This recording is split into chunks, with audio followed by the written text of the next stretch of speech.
LIC Jeevan Labh, దీని table number వచ్చి 936. ఇందులో మీరు ఇన్వెస్ట్ చేసిన అమౌంట్ తక్కువ సమయంలో 3.5 టైమ్స్ రావడమే కాకుండా ఇందులో మీరు తీసుకున్న పాలసీ టర్మ్ మొత్తం అంతా కట్టనవసరం లేదు. దాంట్లో కొంత సమయం మాత్రమే కడితే సరిపోతుంది. మెచ్యూరిటీగా అధిక మొత్తాన్ని పొందవచ్చు. ఇది షార్ట్ టర్మ్ పేమెంట్ ప్లాన్. ఈ విధంగా వచ్చిన మెచ్యూరిటీ అమౌంట్ని ఫ్యూచర్లో పిల్లల చదువులకు కానీ, ఇంటి నిర్మాణానికి కానీ, మరియు రిటైర్మెంట్ ఫండ్గా కానీ మనం యూజ్ చేసుకోవచ్చు. అంతేకాకుండా ఇది షేర్ మార్కెట్కి లింక్ చేయబడి ఉండదు, అందువల్ల నో రిస్క్. ఇది ఒక ప్రొటెక్షన్ అండ్ సేవింగ్స్ ప్లాన్.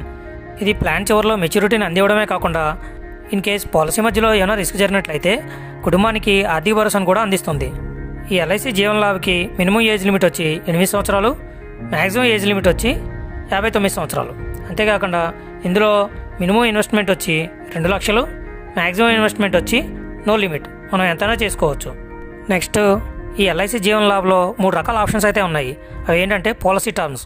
అవి 16 సంవత్సరాలు, 21 సంవత్సరం, 25 సంవత్సరాలు. ఈ 3 పాలసీ టర్మ్స్కి మనం పూర్తిగా ప్రీమియం అనేది చెల్లించిన అవసరం లేదు. ఎందుకంటే 16 సంవత్సరాలకు గాను 10 సంవత్సరాల ప్రీమియం చెల్లిస్తే సరిపోతుంది. అదేవిధంగా 21 సంవత్సరం గాను 15 సంవత్సరాల ప్రీమియం చెల్లిస్తే సరిపోతుంది. 25 సంవత్సరాలకు గాను 16 సంవత్సరాలు మాత్రమే ప్రీమియం చెల్లిస్తే సరిపోతుంది. తర్వాత పాలసీ టర్మ్ కంప్లీట్ అయిన తర్వాత మెచ్యూరిటీగా అమౌంట్ని అందివ్వడం జరుగుతుంది. అది ఎలాగనేది ఒక చిన్న ఎగ్జాంపుల్ ద్వారా మనం క్లియర్గా చూద్దాం. 30 సంవత్సరాల ఉన్న వ్యక్తి 10 లక్షల సమ్ అష్యూర్డ్ తీసుకున్నాడు అనుకుందాం. ఇతను పాలసీ టర్మ్ వచ్చి 20 సంవత్సరాలు పెట్టుకున్నట్లయితే ఇతను 20 సంవత్సరాలు ప్రీమియం కట్టనవసరం లేదు. మనం పైన చెప్పుకున్నట్లు 16 సంవత్సరాలు కడితే సరిపోతుంది. మిగిలిన 9 సంవత్సరాలు ఏమీ కట్టనవసరం లేదు. కానీ 25వ సంవత్సరం ఇతనికి మెచ్యూరిటీగా ఎంత వస్తుందనేది ఇప్పుడు చూద్దాం. ఇతను 10 లక్షల బీమాకు గాను ప్రతి సంవత్సరం 45,468 రూపాయలు పే చేయవలసి ఉంటుంది. అలా 16 సంవత్సరాలు పే చేస్తాడు. అదే హాఫ్ ఇయర్లీ అయితే 22,968 రూపాయలు, క్వార్టర్లీ అయితే 11,600 రూపాయలు, అదే మంత్లీ పే చేసినట్లయితే 3,867 రూపాయలు చొప్పున పే చేయవలసి ఉంటుంది. ఈ విధంగా 30వ సంవత్సరం నుంచి 16 సంవత్సరాలు అంటే 46 సంవత్సరం వరకు ప్రీమియంని చెల్లిస్తాడు. తర్వాత 9 సంవత్సరాలు పే చేయడం అవసరం లేదు, అది కూలింగ్ పీరియడ్. ఆ తర్వాత 25వ సంవత్సరం ఇతనికి మెచ్యూరిటీగా 26,25,000 వస్తుంది. అది ఎలా అంటే sum assured plus bonus plus final additional bonus అనమాట. ఇందులో బోనస్ అంటే ప్రతి 1000 రూపాయలకి 47 రూపాయలు చొప్పున లక్షకి 47,000 అవుతుంది. అదే 25 సంవత్సరాలకి 47,000 చూస్తే 11,75,000 అవుతుందన్నమాట. అదే ఫైనల్ ఎడిషనల్ బోనస్ అనేది 15 సంవత్సరాలు దాటిన ప్రతి ఒక్కరికి అందివ్వడం జరుగుతుంది. ఆ విధంగా చూస్తే ప్రతి 1000 రూపాయలకి 450 రూపాయలు అందివ్వడం జరుగుతుంది. ఆ విధంగా లక్షకి 45,000 చొప్పున 10 లక్షలకి 4,50,000 అందివ్వడం జరుగుతుంది. ఈ విధంగా టోటల్ మెచ్యూరిటీ వచ్చి సమ్ అష్యూర్డ్ 10 లక్షలు plus bonus 11,75,000 plus final additional bonus 4,50,000 మొత్తం కలిపి 26,50,000 55వ సంవత్సరం మెచ్యూరిటీగా అందివ్వడం జరుగుతుంది. కానీ ఇతను ఈ పాలసీలో ప్రీమియం చెల్లించింది 16 సంవత్సరాలకు గాను 7,25,000 మాత్రమే. మెచ్యూరిటీగా 3.5 టైమ్స్ని పొందడం జరిగింది.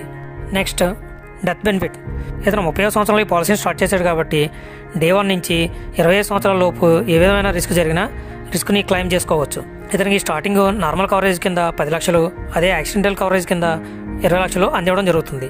సపోజ్ 40వ సంవత్సరం ఏ విధమైన రిస్క్ జరిగినట్లయితే ఇతనికి నార్మల్ కవరేజ్ 10 లక్షలు ప్లస్ ఈ 10 సంవత్సరాల్లో బోనస్ కలిపి 5 లక్షలు లభిస్తుంది. మొత్తం 15 లక్షలను అందివ్వడం జరుగుతుంది.